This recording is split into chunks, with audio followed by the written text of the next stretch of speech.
Honorable Ssemujju Nganda yagambye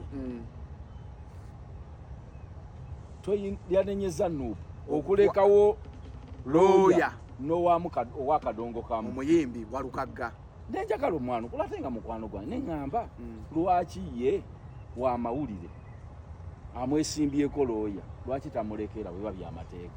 Honorable Ssemujju Nganda ejo wa mawulire kuba yagambye buli muntu yadde ku kyasobola kyasoma naye addeyo mu palamenti kusaka mawulire alekere musisi kuba ye ate mu ssimu nnamateeka alina ne masters mu mateeka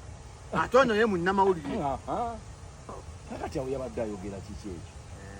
kyokka nga omuntu gwali mu kunenya nti yawadde Kadongo Kamu gye bagenda ate okufukamira okusaba kaadi naye waalaga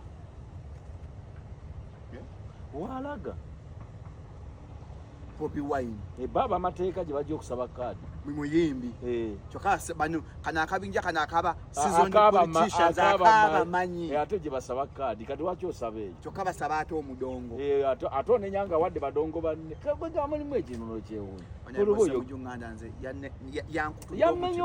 yawulidde ennaku musajja wange bulijjo mpika nga omusajja oyo kwenfiira namulabye ku interview yatumira kusimba ku lutindo nemulaba ku CBS Kids bagaana nemulaba ku NBS nempulyanga ekyokubiri njaga bannabyabufuzi abategeere